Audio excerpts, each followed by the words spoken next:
почему мужчине типа можно изменять, а девушке Кстати, нельзя изменять? Да, нельзя изменять? Почему? Ты согласен с этим? Девушке ни в коем случае. А нельзя. мужчине можно? А мужчина не изменяет.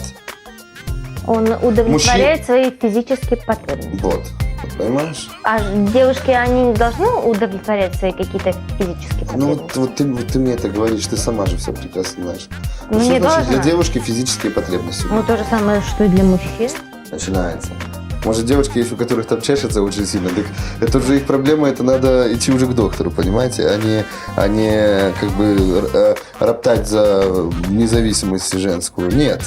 Я вообще, скажем, вот в этих взглядах я очень консервативен. Мужчинам. Девушка, занимайся. Если ты хочешь, девушка, быть независимой, тогда будь любезна. Не проси от мужчины многого, опять же. Я не знаю, вот феминистки, ты веришь вообще, что есть такие вот феминизм женский? Мне кажется, они все равно, я, честно говоря, в Педики тоже это не есть, верю. что это нормально. А все равно не плачут в подушку, им хочется, чтобы рядом лежало одно Феминистки? мужское Ну, есть же тело. такое понятие «старая дева».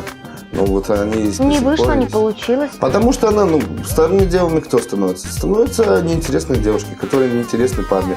Девушки, которые не вызывают никакого желания у мужчины. Вот они становятся... А может быть, все дело в феромонах, ведь это уже известно, что как бы вот эти вот самые флюиды, Феромоны, и т.д. и т.п. То Это есть очень просто важно. природа обделила почему-то. А пол меняют. Ты как к этому относишься? Ну, если прохудивший пол, то надо поменять. Вот. Да. Дело в том, что, меняют пол, правильно, пускай меняют. Просто многие люди, опять же, это природа, знаешь, она не как бы... Подшутила. не пошутила, не досмотрела. Ведь рождаются люди, вот он мужчина, на самом деле, чувствует себя женщиной. И наоборот. Сколько вот я вижу женщин, которые практически как мужчины. Угу. Я к этому всему, я вообще ко всему очень отношусь, Ты не осуждаешь. терпимо. Гомосексуалисты, пожалуйста, целуйтесь хоть у меня на глазах. Главное, ко мне не лезьте.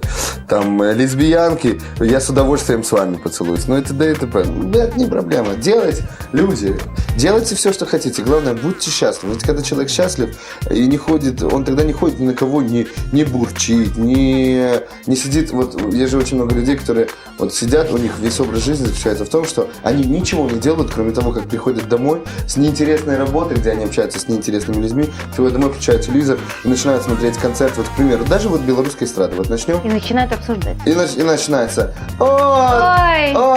И лясь. Вышла, ля. вышла. Ой, На, я там тоже ничего могу, живого, на. конечно. И вот начинает. Олеся, ты же меня понимаешь. Понимаю. Просто надо делать, то есть человек, он должен заниматься тем, что ему нравится, и тогда у него не будет этих, скажем так, вот этих гнилых мыслей, вот этого обсуждалого. Там, конечно, он поехала на Евровидение, а вы знаете, кто у нее парень, и т.д. и т.п. Начинает. Какое тебе дело?